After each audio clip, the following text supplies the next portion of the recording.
I know it sounds cliche, but I'm not just there to take the money. For as long as I can remember, I've always wanted to make people feel good. How long ago did you start your career? Nearly 5 years ago. Not for the aesthetics. The aesthetics has been about 2 years, I think. Running a business, you have to have crazy amounts of almost delusional self-belief. But not to this point, and I think you have got to be so delusional.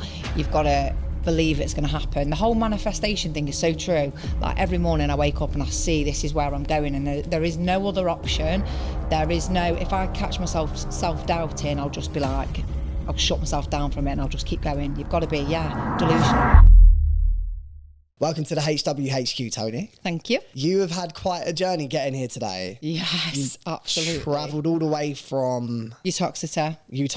Yeah. Broke down your car at Beaconsfield Services, so an hour away from the studio. And you got a cab all the way here for the podcast. Yes. Now that's dedication. I know. What a nightmare though. Yeah, it was to do with the AdBlue. Obviously, my husband warned me to put it in, not put it in. Well, I did put it in, actually. It said it had 37 miles left. So I thought, oh, yeah, perfect. I'll put it in now. Turned it off, restarted it, didn't start. And I thought, there's no way I'm not coming to this podcast. Not when I'm so close. So I'm just going to deal with it after. Oh, bloody hell. And in your defence, you've clearly got the gift of the gab because you've got a cab driver waiting outside for you. To take you all the way back an hour and a half. Yeah, and he sorted me a mechanic as well for after. So, yeah, I must have. Yeah, that's a lovely touch. Well, look, I was looking forward to this one. So we're newly working together on a project to help you brand your business. You've had quite the journey in a very short space of time. Yeah. You've achieved a high level of success very quickly. Yeah. And you moved into your shop, was it March this year? Yeah, 21st of March. 21st of March this year. Yeah. And the reception you've had from like the local area has been crazy, hasn't it? Literally my bookings have like tripled since I started. So I had quite a busy client base anyway. And then I think because I've marketed myself as private and discreet, which is what I wanted, it's definitely attracted a lot of people. And you're being spotted in your local supermarkets. Yes. So actually on the way here, someone was like, oh, are you that aesthetics girl? I was like, yeah, that's me. So you're making a good name for yourself, which is great.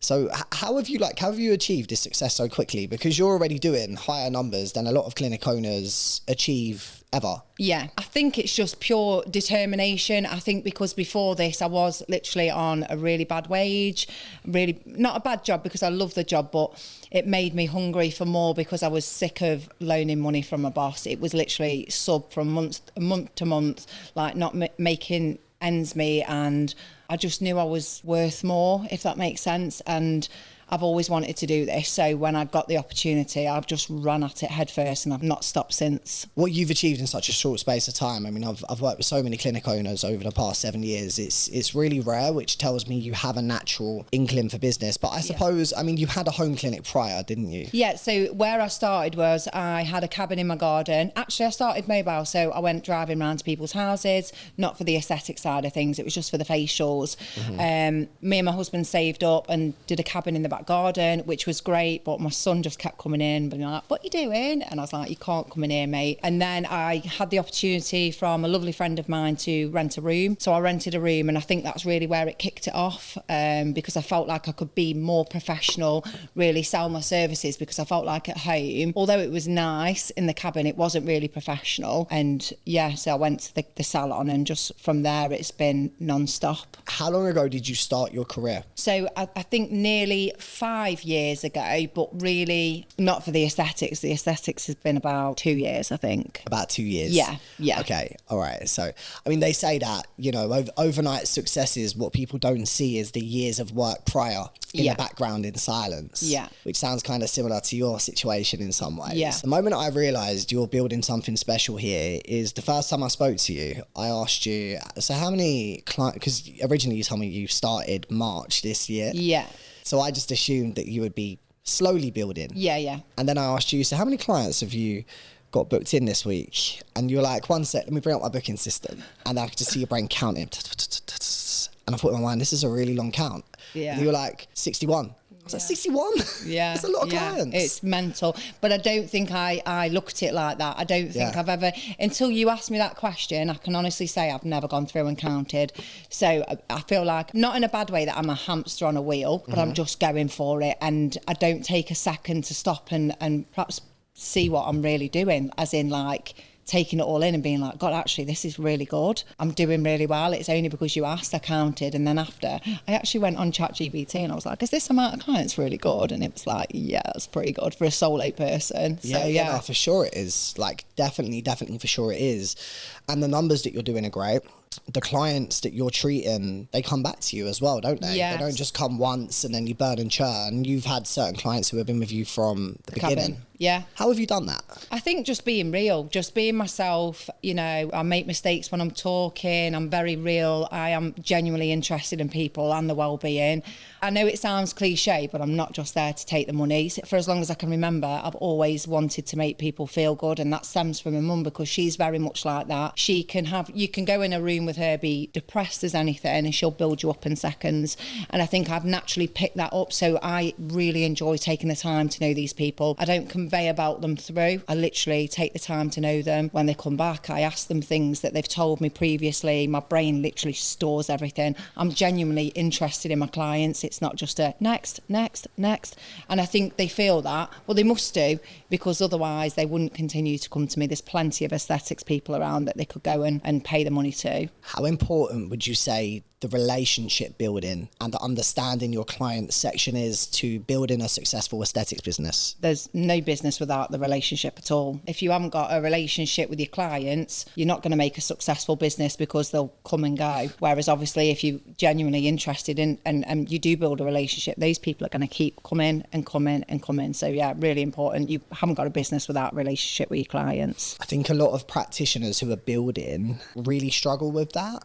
I don't think it comes as naturally to some people as it does perhaps others. Yeah. How can you learn those skills? Have you got any advice? I don't know, because like I said, I feel like I'm naturally like that. And if you're not naturally like that, then, well, I don't know, surely it goes without saying, like, you've got to be interested in the person, otherwise I think you're in the wrong line of work. Like the whole reason, well, the whole thing behind aesthetics is to make people feel good.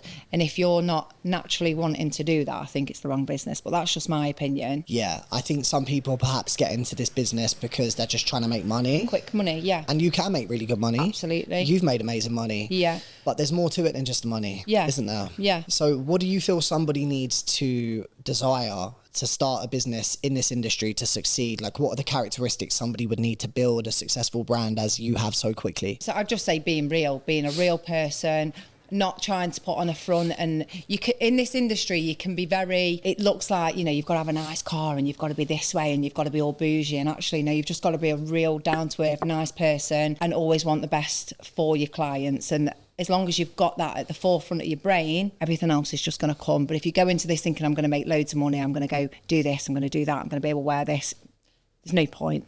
No point at all. A lot of people who have been in the industry for a long time have said that with the way the market is right now, the way the economy is in the UK right now, for new practitioners to succeed is like 1 in a million for somebody who's brand new, but your experience is very different. Yeah, I don't think that's true. I think it's down to the individual, how much drive you've got, how much you really, really want it. And I always say to my son, anything in this world is possible. I don't care who you are. If you want to be a celebrity tomorrow, you can be, but you've got to put in the work. You've got to invest. You've got to invest in yourself all the time and do what it takes to get where you need to go. If you're not willing to put that in, then you're not going to be successful. How has the industry changed your life, especially in recent months when you've hit those 5-figure months, respectable 5-figure months as well? Like, what kind of impact has that had on your life? Massive impact. So my family hadn't actually been on holiday, a family holiday, whilst I was working in care. We'd never had a family holiday because it was really expensive. My husband works really, really hard. I was working hard, but on a minimum wage job. But my son's best friend was going on nice holidays, and I love that for them. But I wanted that for my boy as well. And for my husband, he's not really been abroad. He's had a great life, but he's been more holidays in England and things like that. And my mum actually took me away a lot when I was younger. But I think now it's about building memories for my son. Like, this could all be taken away from me tomorrow. And as long as I've given my son everything possible and give him those memories, I'm happy with that. It could be taken tomorrow, but we've had a damn good time, and he's been Antigua just. I mean, it might not be big to some people, it might be massive to some, but for us, for me, that was a real turning point. I could take us away on a nice holiday like these holidays you see on TV, and he's been to it now. So yeah. What was that experience like for him? Is he old enough to like really appreciate that? Yeah, I'd say so. I mean, he didn't like the long flight, so his first thing was, oh God, this is the worst holiday ever, because it was a long flight. He's a little boy, he wants to be out playing or running around. But actually, yeah, I saw his face when we got there. We went to swim with stingrays, and I could just see him taking it all in, and he didn't have to say anything. I could just tell. My son would be grateful in anywhere that I took him, but you could just see that he's like, wow, we're doing this as well, which I loved. Yeah, 100%. What I find interesting as well with your story specifically is you're making more money now than doctors, than lawyers, but it wasn't always that way for you. No. So take us back to the earlier years when you were growing up, how life was different then. Yeah, so growing up, my mum was a really young mum, single parent, so it was just me and my mum. So she never really had like a full-time like job because she had me to care for. Always give me the best of everything. Growing up, I didn't do too well in school. I spoke too much. I mean, my clients know I love to talk. Couldn't concentrate, always very creative. But then I went to college when I left, didn't do too well. Same sort of, it just history repeating itself. Always had just normal jobs, not the best of jobs. I've worked in factories. Actually love my factory days, actually. Great fun.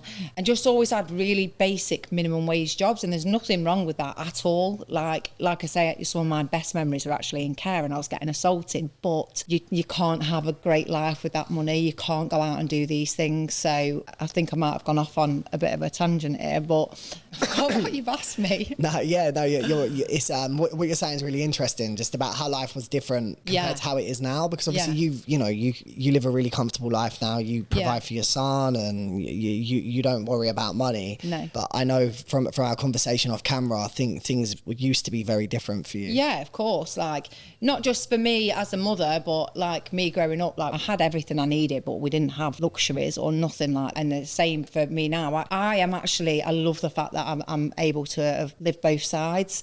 So like, because I think it makes you appreciate everything so much more. You know, like sometimes if you're born into success or money, how can you feel grateful for it if you don't know what it's like to be on the other side? And don't get me wrong, I'm nowhere near a millionaire, but for me, I feel like one, just because I make enough money to do what I want when I want, be able to treat my boy, like, just, yeah. Yeah, 100%. I mean, as that I was saying as well, like, some people are so poor, all they have is money. Absolutely. And they don't have the experiences of life that you're so rich in, even from your early years, without those financial luxuries. So for you, like the way life is now, do you feel like a lot of your drive and hunger's built from struggling growing up? God, yeah, absolutely. Like 100%. Like seeing my mum do what she did as a single parent, young mother. My mum went through things that most people wouldn't survive, to be quite honest with you. She is one hell of a strong woman.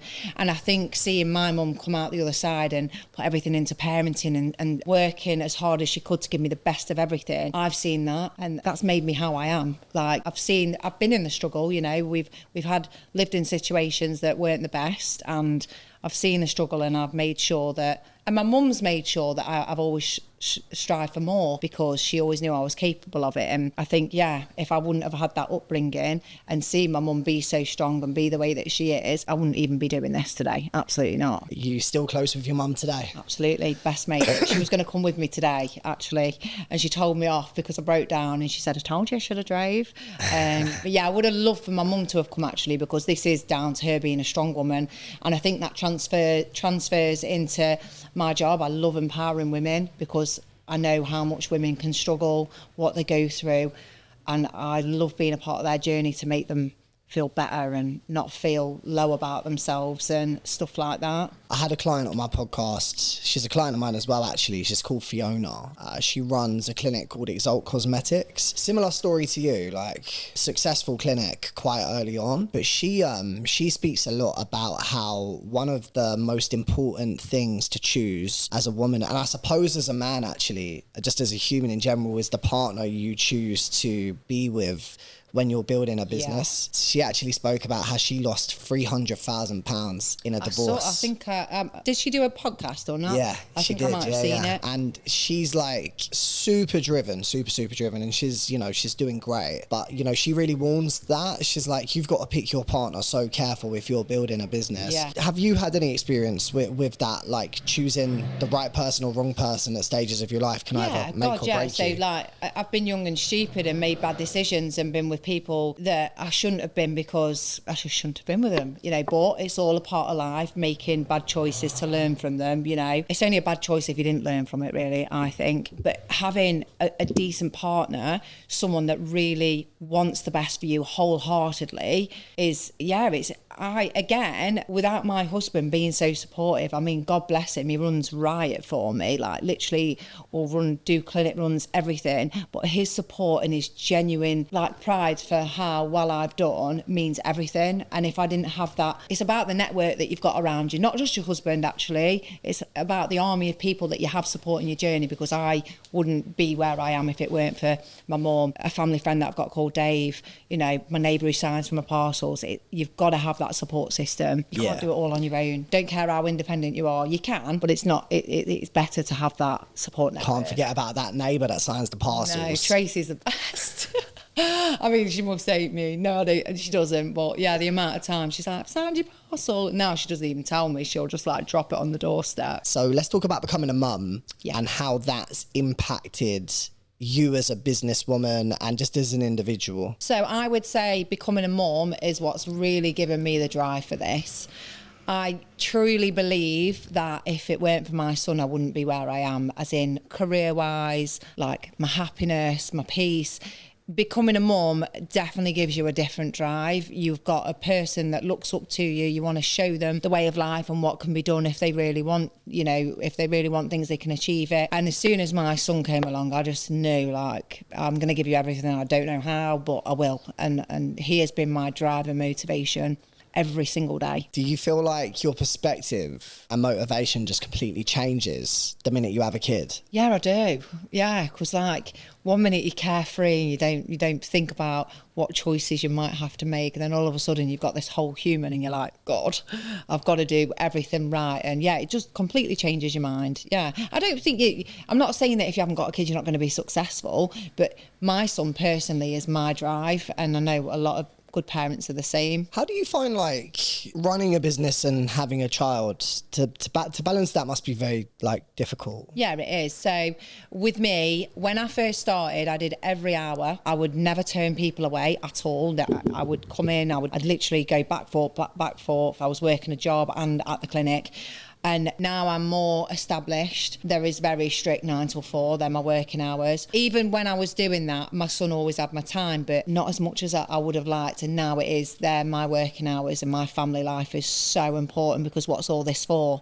You know, I don't want it to take over my life. Don't get me wrong, I still message clients back late at night. I'm terrible for it, really terrible, but it's not in my son's time. How are you at switching off from business? I never do. I don't even want to either. I think if I wasn't constantly going with my brain over business, it'd be going over something else. And at least this is something positive and something that I love doing. So yeah, I don't switch off ever. I think actually if I wouldn't be where I am today with this at all. Yeah, that's interesting. I find the most successful people in this industry that I've interviewed, they're all the same. They can't switch off, but they don't really want to at the same time. Yeah. I think even when it's the same with my business, like you could be chilling on the sofa watching TV. It could be 10 o'clock at night. And if you've got a couple of messages that come through, like you want to get to them. Yeah, it's quite hard. There's no one out here doing it for you though, is there? And I think you've got to put that in, and that's what makes the difference between someone that's really successful. You know, maybe there'll be a point later down the line where I have actually just taken on a girl that helps me, which is a big deal actually.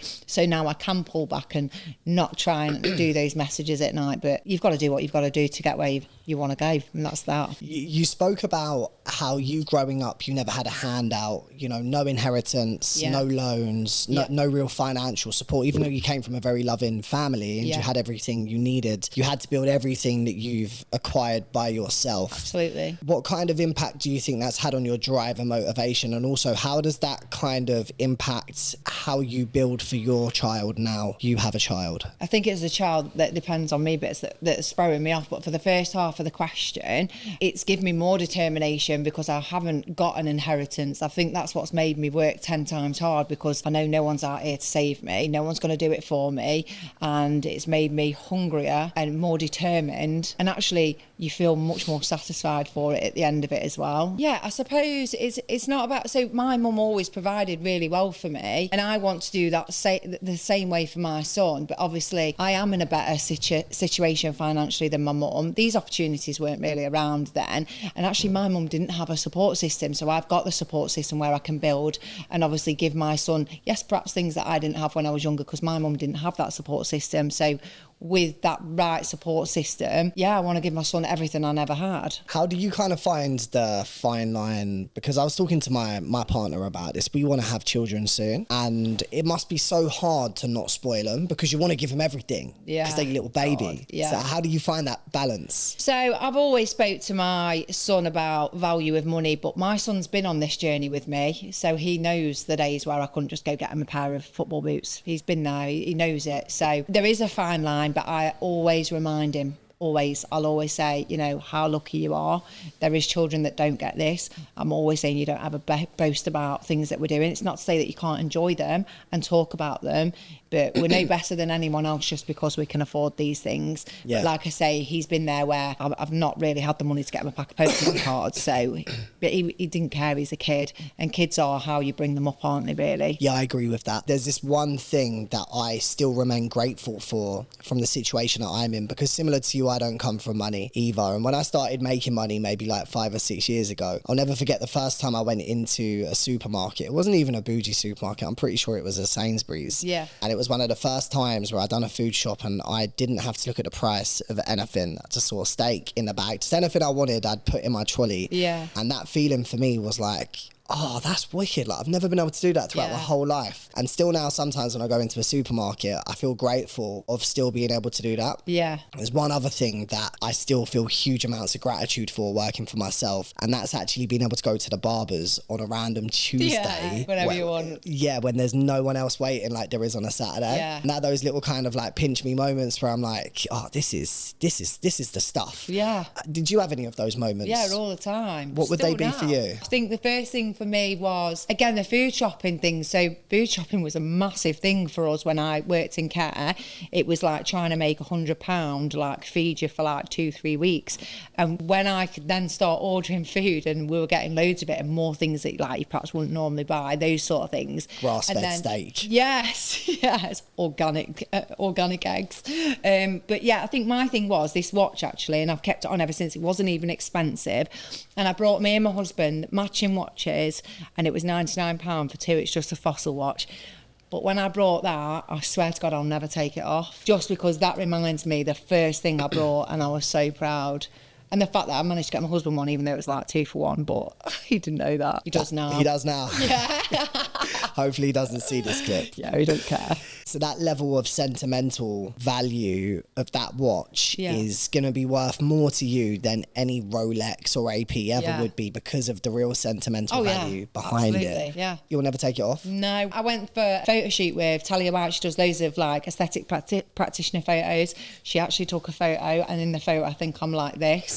And I said, please get my watch in, because it was the first thing I ever brought. Yeah. Yes, it's not expensive, but for me that was the day where I thought, you know what, this is working, and I can just go and buy myself a watch. It's crazy. I had a watch when I was younger that I think my mum brought me from holiday, but this was my first thing, and it's just a reminder actually all the time. I'm always grateful, and I started off here, and I'll never forget the first watch I bought. It was a rotary watch, and I can't remember how much. It wasn't much. I don't know how much it was. It was maybe like £150 or something, but it was a leather strap with skeleton interior with like, it's not real gold, but it was like fake gold outside. And I bought that after my first ever full-time paycheck, and I felt like the nuts when I had that watch on. Around like... My biggest regret is I actually sold that watch to a friend of mine. Oh no. Maybe like a year after I bought it. He's moved to Australia now, but I thought about this a year ago, and I messaged him. I was like, mate, you know that watch I sold you when I was like 18? He was like, I do actually. I was like, you still got it? And he said, yeah, it's in his loft. Oh, yes. And when he's back from Australia, this June he comes back, he's going to give it back to me. Oh, I love that. Yeah, I think it's important. Little things like that just do remind you of where it started. I think I've done a couple of little things like that, like actually my son with football boots. you know, I've always got him nice football boots, but perhaps not as frequent. And like for his birthday, when I started doing better, I brought him the sickest pair of football boots. And his face when he got them, he's like, I've got the head predators. Like, but for me to be able to give him that, you know, that was it. I just thought, and don't get me wrong, he won't be spoilt with stuff like that, but it does make such a difference. So what's your relationship like with money now you have a lot of disposable income? I actually think since opening my clinic, my relationship with money's better because it's more serious. This isn't just I'm doing well. This is like I'm doing really well, and I want to be sensible with my money. I want to perhaps invest in things. I want to maybe do other things to do with aesthetics, maybe training. I don't know, but it's made my relationship healthier, which I know sounds weird because when money comes quick and I'm really impulsive, and actually I probably spend all the time before I got the clinic, but now I've got responsibilities. I'm a grown up now, so I've got to make sure that money is looked after well. Yeah, it's made it better. Let's talk about aesthetics. So within the aesthetics industry, we all know it's a very saturated market space. Why do you feel you've been able to grow so quickly and so many clients are coming to you instead of competitors? I think visibility. I think the fact that I am relentless. I post, I get myself out there. You know, I think you see something so many times, you start to pay attention. And I think I'm actually out there giving information on treatments that a lot of these women haven't got a clue what they are. I know I've had women, I've seen treatments, but I just don't know where to start. So I'm not just saying I do treatments, I'm trying to explain what the treatments are, why you might have them, you know, how much better it's going to make you feel. I'm making people know that actually it's not selfish to look after yourself, invest in yourself. I think just my constant presence and telling people what things do and like why it might help them, whereas some people perhaps don't do any of that. They just open up, they've got the price list, maybe they're not too great on socials. Socials is a massive thing. Like, you've got to be present, you've got to be on there all the time. So that's what I think sets me apart to perhaps a lot of people locally, because I am relentless on there, giving people information that they need. How do you feel people can overcome the fear, though, of that, getting in front of camera and trying to get their personality across? Because everybody knows before and after photos, they just don't cut it anymore. No, you have to get your personality across. So, like, what would your advice be to someone who wants to overcome that fear? I know it sounds easier said than done, but it is just, you've just got to do it. I swear to God, like I said earlier, I look at my videos when I started and they are god-awful. But if you're not going to do it, someone else is going to do it. So it's, if you want something bad enough, you've got to put in the work. I go back to that again, but it really is, you've got to feel the fear and do it anyway. You've just got to put yourself out there and run at it. And just, you know, it's at the start people look and think, oh, what are you doing? But in the end, you find those people are the ones still watching. You think, God, this is great. Like, yeah. You know, you've just got to get over it. And we were saying earlier, actually, but the more you do it, the more you don't care. Like, caring's not going to pay your bills. It's not going to make you successful. It's not going to help you get where you want to. You've just got to mind everyone else and just do you. And if that's what you want to do, go for it. My first ever mentor said to me, and this is back in 2020 when I first started my marketing company, he was like, because I was really scared about speaking in front of camera because of just naturally where I'm from, and lad culture's very much like they just take the piss out of you. Yeah. And that's kind of seen as manner. Yeah. Which to a degree it is. But I said, look, my mates are going to roast me if I'm going to do this. And he was like, are they going to pay your bills? And I said, no. He's like, are they going to grow your business for you? And I said, no. And he was like, well, who cares then? Yeah. And I'll never forget that. And that's the piece of advice that I took, which actually got me speaking in front of camera. Yeah. And just like you, I go back to the videos of me in the early days. I've had to completely reinvent myself. The way I speak, the way I articulate myself. Yeah. Like the way I used to speak, no disrespect to the trade, but I sounded like a scaffolder. Yeah. Because that's what all my friends were doing. And that's what I used to do in the early days as well. So sometimes you do have to kind of slightly reinvent yourself while staying true to who you are. Yeah. You know? I agree with that. Yeah, you've got it. My mum used to have a magnet on the fridge, right, and I'll never forget what it says. She's probably still got it there, and it says, act the way you want to be and soon you'll be the way you act. It's always stuck in my head, and I think I want to be successful. So in the beginning, I don't care what anyone says, it is faking it till you make it. And I have literally thought, I'm going to act this way. Before I knew it, it wasn't acting. It's like, oh my God, but it's just, having the confidence and watching those, like the videos back and actually learning from your own videos. So I look and I think, oh God, I'm doing this and I'm moving. And it's learning like from yourself as well. I do think, some people have naturally got it. I know people that can get on camera and like straight away got it, but that definitely wasn't the case for me. I know I sound like I don't shut up, but I promise you, when I started, you've only got to look on, I think, my TikToks, like stumbling, stalling. Now, if I make a mistake on my video, I literally just say, oh, I've made a mistake. I don't edit it. I just literally put it on there. If my phone falls off my dash while I'm recording, that's what they see. Like, just don't care. Let's talk about self-belief. Running a business, you have to have crazy amounts of almost delusional self-belief. Yeah. Is that something you've always had even before you had it? In everything I've done, I've always been good at what I've done, but not to this point. And I think you have got to be so delusional. You've got to believe it's going to happen. The whole manifestation thing is so true. Like every morning I wake up and I see this is where I'm going, and there is no other option. There is no, if I catch myself self-doubting, I'll just be like, I'll shut myself down from it and I'll just keep going. You've got to be, delusional, tunnel vision. I can tell you're an extremely driven individual, even in the sense of how you got here today. Like your car broke down 100 miles away and you actually still made it. And you were early. You were half an hour early. She was half an hour early, Paige. Most people would have just gone home. Let me tell you, I thought it was at 12:30 as well though, so... But yeah, I still got here early, yeah. Well, no, I didn't think actually. I got there and I kept looking at the Uber time. How long is it going to take? Thinking, can I get the RAC here? And I thought, do you know what? There's no way. Whatever has happened now can be dealt with later. This is where I'm going. This is what I want. And there's no way I'm letting anything get in the way of it. Good for you. I love that. So where are you trying to take Tonileigh Aesthetics? Like, what's the goal for the brand? Do you know what? If I'm honest, I don't know. I'm just bloody enjoying it. I just love it and it'll go where it goes. I would like to do more with training. I'm currently doing my level 4, 5 and 7 because I want to be the best in my area. I want to know everything. I want to be as qualified as possible. And then I want to go on to teach other people, but not just how to inject, just the whole everything, like how to be with people, how to be successful, I don't just want to say, oh, this is how I do lip filler. I want to like build people up so they leave thinking, do you know what? I've got this. I've got it. I train with a company called Girl Boss. I think it was Girl Boss HQ.